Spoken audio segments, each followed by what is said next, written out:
देश के पूर्व प्रधानमंत्री की आज जयंती पूरा देश मना रहा है। स्वर्गीय अटल बिहारी वाजपेयी ने सिर्फ देश को ही नहीं बल्कि बिहार को भी कई सौगातें दी हैं। जरा ये रिपोर्ट देखिए।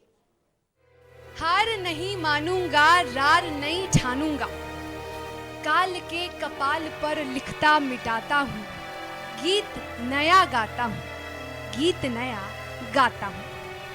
हार नहीं मानूंगा, रार नहीं ठानूंगा, काल के कपाल पर लिखता मिटाता हूँ, गीत नया गाता हूँ, गीत नया गाता हूँ। ये शब्द हैं शब्दों के जादूगर कहे जाने वाले अटल बिहारी वाजपेयी की। वो सिर्फ शब्दों के ही नहीं बल्कि राजनीतिक जगत के भी जादूगर कहे जाते थे। शब्दों के जादूगर अटल बिहारी वाजपेयी के उनके आलोचक भी उनकी कौशल का लोहा मानते थे।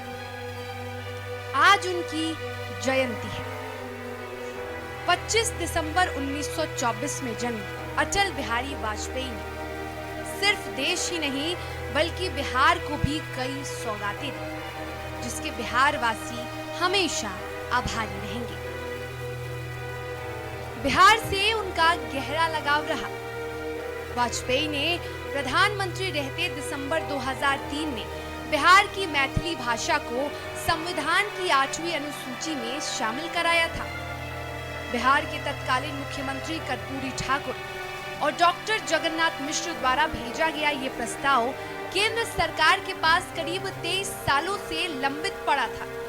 बतौर प्रधानमंत्री वाजपेयी ने बिहार के मिथिलांचल की जन भावना को ध्यान में रखते हुए इस पर बड़ा फैसला किया। साल 1934 में बिहार में आए विनाशकारी भूकंप के दौरान दरभंगा, मधुबनी, सहरसा और सुपौल दो अलग अलग भौगोलिक भागों में बंट गए थे। इससे दोनों इलाकों में आवागमन कठिन हो गया था। प्रधानमंत्री बनने के बाद वाजपेयी ने मिथिलांचल के दो भागों के बीच आवागमन सुगम करने के लिए कोसी महासेतु के निर्माण का बड़ा फैसला लिया था। बाद में इसके निर्माण के साथ अब मिथिलांचल का एकीकरण हो चुका है। ईस्ट वेस्ट कॉरिडोर के तहत बनी 4 लेन सड़क ने विकास के कई रास्ते खोले हैं। अटल बिहारी वाजपेयी बिहार में अपना चुनाव प्रचार बक्सर से आरंभ करते थे। कहा जाता है कि बक्सर उन्हें बेहद प्रिय था। वह वाजपेयी के करीबी माने जाने वाले लालमुनि चौबे का लोकसभा क्षेत्र भी था। वाजपेयी को भागलपुर की रेशमी शॉल बेहद पसंद थी।